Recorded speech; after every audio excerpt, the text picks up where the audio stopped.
Let's get started in the oral cavity.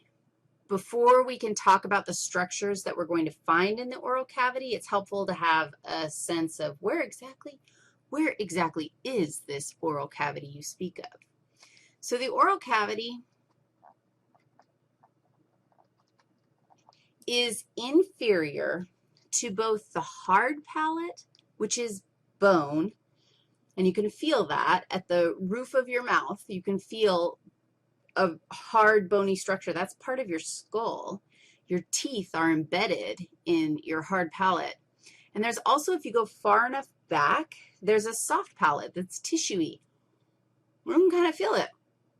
I can feel the place where my hard palate turns into soft palate. So my tongue can actually reach all the way back there and feel that. And then your soft palate actually turns into this fantastic structure, which is basically a wiggly little wormy extension of your soft palate. We got to put the name of this thing down here. It's the uvula. And I'll go ahead and write hard palate here as well so we have perspective about where we are. Your oral cavity is the entire space. Check this out. These are your teeth. This is your mandible. What? That's a bone. What is this giant structure that looks like Elvis's hair? It does. I know that this is shocking, but that's his tongue. Look at all those muscles in there, all attached to the mandible. Really? That's fantastic. And this is whatever that space is between your mandible bones that you can kind of go, We're going to talk about all those muscles that control that kind of movement that you can make. What was our whole point? Our whole point was to say, what is this oral cavity you speak of? All of this, look at it. All of that is oral cavity. What's farther back? We're going to get into some pharynxes, and we'll talk about the pharynxes in the next chunk. But right now, all we're going to look at is the structures that are found just in that oral cavity. This is because this is a lip, a lower lip, and an upper lip. Again, you orient yourself to this section, and we've got our teeth in there. There's a space in between your lower lip and your mandible, which is holding your teeth, and that space right here is called the vestibule. Seriously? You will see that we actually have lots of different vestibules. Vestibules. It's kind of interesting. As we proceed, we will see more vestibules. See if there's anything else I need to tell you from this image. This is where we're focusing. Now, there are two structures that we're going to look at in a little more detail, and they play different roles in digestive processes. Digestion does happen in the mouth. And do you remember the two kinds of digestion that we can have? Remember, we can have mechanical digestion and chemical. And mechanical digestion in your mouth happens because of who? Your teeth, dogs. And chemical digestion. Really? There are chemicals being added into your mouth that are digesting your food? Indeed, it is so. Your saliva contains digestive enzymes. Okay, it contains one digestive enzyme called salivary amylase that breaks down starch. And so chemical digestion actually begins in your mouth. There are 3 pairs of salivary glands that contribute saliva, and we're going to look at those guys. I think first on my list is to look at teeth. So let's check out that. That's actually kind of a nice image of teeth. See it? This is actually the direction I meant to go because I want to talk about our different kinds of teeth and how many we have and how to tell them apart, distinguishing features of our teeth. So look, my friends, a baby. A baby has, what are they called? What are they called? They are, no, they have a name, deciduous teeth, like deciduous trees, deciduous teeth. And babies have, ultimately, they're going to erupt in glorious fun times when the eruptions start happening. They're going to end up with 20 deciduous teeth or baby teeth or milk teeth. And I'm going to show you what those teeth are. Now, orient yourself here. This is an upper jaw or an upper maxilla. This is the lower jaw or the mandible. And we have two sides, and so you got to know that we just laid out all these teeth so that you can see the whole thing. But this is the midline. Like if I drew a line down the whole thing, that's my midline. So teeth on this side are, assuming this is, we won't even talk about right and left because I actually don't know which one is supposed to be which. Is this anatomical position or what? But one side, these would be like all of the ones on your right or left, and this would be all the ones on the other side. You follow what I mean, right? Left? Okay. So we have two incisors that are lining the medial aspect of your teeth. These guys right here are your incisors. Incisors are for chopping. This is the medial incisor. This is a lateral incisor. All told, you have 4 incisors on the bottom, and you have 4 incisors on the top. When I'm counting teeth, when I'm looking at a skull and trying to identify what tooth we're talking about, I start in the midline. I know that the 2 teeth lateral to the midline are going to be incisors, and I basically count from there. The next friendly tooth in line is actually called a canine tooth. And canine teeth, you've got 2 on the bottom and 2 on the top. And these guys are puncturing teeth. They're sharper than incisors. Incisors are kind of chisel-like, so they're for ripping and tearing. And canines are for puncturing and hanging on to stuff. Then we start getting into our molars. Now, this is a place where it gets a little bit interesting because you notice that the white teeth on top, those are my baby teeth. But look at the grown-up teeth underneath that. This is actually a baby mouth. Like you can see grown-up teeth inside a baby's skull. So these guys, these are baby molars, and there's 2 of them. Now, don't get confused. Baby molars, so far, baby incisors fall out and grown-up incisors grow in, and we replace 1 to 1. A baby canine falls out, and grown-up canines grow in, and we replace them 1 to 1.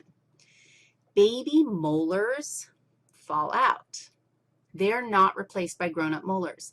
They're actually replaced by grown-up premolars. Why?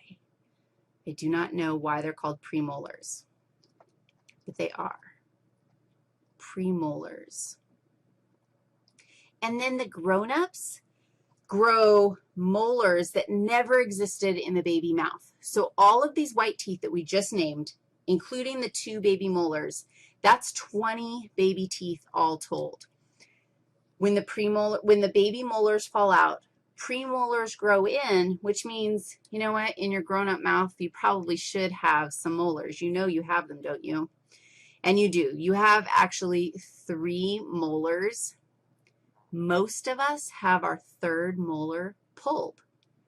What's that guy called?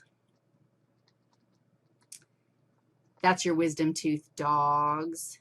Makes you so wise, and most of us have them pulled out, so what does that say about us? It says that our mouths are too small to fit all those crazy teeth in there. That's it. What else did I need to tell you about these guys? think we're totally good. Okay, now let's talk about our salivary glands, but first of all, don't forget teeth. Why do we have to learn all the tooth anatomy? Because our teeth are responsible for the mechanical digestion that takes place in your oral cavity. Shall we look at our salivary glands? Remember, your salivary glands are actually contributing chemicals. Yeah, they contribute fluid. If you tried to chew up a cracker without any saliva in your mouth, yeah, good luck on that. Good luck swallowing it if you did not have any saliva. So saliva serves a lot of functions. It also contains an antibacterial substance, which breaks down bacterial walls. How cool is that? So you're busting up bacteria when you spit all over stuff. Fantastic. So here are my salivary glands. First of all, the big boy. The big boy is called the parotid gland. And please remember that this is just one side. We actually have another parotid gland on the other side. Par means next to. Ot means ear. So the parotid gland is actually next to your ear. The parotid gland produces about 30% of your saliva. And there's one duct that's emptying out of your parotid gland, and you can actually feel it. I have one. I don't know if I bit my parotid gland opening or what, but this side is like massive. And this side, I can find it, but it's not nearly as massive as the other side. One opening, and if you're going to try and find it in your mouth, it's superior. It's on the superior end between your cheek and your maxilla. It's between your cheek and your teeth. And you can reach up there and you can feel it, and you can even feel saliva come out of that thing. Two other sets of salivary glands. You have submandibular glands. Submandibular. Now, I'm going to write the other gland down, and we'll talk about them together. My other gland is sublingual. My sublingual, lingual, tongue. Submandibular, below the mandible. The mandible is your lower jaw. So your submandibular gland is going to be closer to your mandible. Even though this is part of your mandible, my brain is like, yeah, I can see submandibular back here. Sublingual is underneath your tongue, and that totally works for me. Look at how much closer the sublingual gland is to your tongue. Now, here's the deal. Submandibular is the friend that produces the most saliva. I have to make sure that that's true. Yes, thank you. It produces 65% of your saliva. That's crazy talk. And your sublinguals are only producing about 5% of your saliva. So submandibulars are doing the biggest job. The tricky thing is looking at the ducts. You notice that the parotid gland has one duct that dumps fluid out. Same with submandibular. Look, here's my submandibular gland, and you can see one duct that comes up and opens just posterior to the incisors. In fact, you have a structure, did I say this already? The lingual frenulum. You have the labial frenulum, which is, I think you can see right there. There's my labial frenulum. See that tiny little, dude, I need a pointer. It's like that. You can feel it. It's that little skin thing that connects your lip to your gums. That's your labial frenulum because these are actually your labia of your face. And your lingual frenulum is the same kind of structure. Let's see if you can see this without me salivating all over you. Aha. Your lingual frenulum is underneath your tongue, and it's a thing of skin that marks the midline of your tongue and connects your tongue to the bottom part of your mouth. Did you follow that? So what was the point? The point was submandibular gland has one on a side, one duct that exits just lateral to the lingual frenulum. Holy moly. So, have you ever gleeked before? I'm a gleeking expert because when I was in the rockin' 6th grade, some punk slimeball named Zach Munoz, he used to turn around and gleek all over my desk. And when you gleek, you actually are flexing your submandibular glands. Flexing, you can't flex glandular tissue. You're flexing some kind of muscle or something that activates your submandibular glands to secrete saliva, and you can shoot it out far. And you actually can shoot it out on people. And I mean, I can vividly remember sitting at my desk and looking at my desk and being like, what the hell? There is spit all over my desk because he would just turn around and like gleek all over my desk. So in true Wendy Riggs form, I proceeded to go out and learn how to gleek so that I could retaliate. And I've actually become quite an excellent gleeker. If you can't gleek, I'm not going to do it because I don't want to gleek all over my computer screen, but you can actually flex your tongue like that, and saliva will spit out. And if you're like, yeah, I'm not very good at it, then just eat something sour first. I've got all the skills. I learned all of these lessons. That is the submandibular gland. Now, sublingual. Sublingual doesn't produce much saliva, but here it is. See my sublingual gland? Just deep to the tongue, inferior to the tongue. Holy ducks, are you kidding me? There's ducts all along the line. You can't gleek out of your sublingual gland because it doesn't produce enough saliva. You wouldn't get any like forward action. We should have a gleeking contest.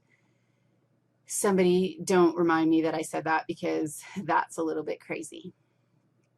All right, let's move on and talk about the pharynx.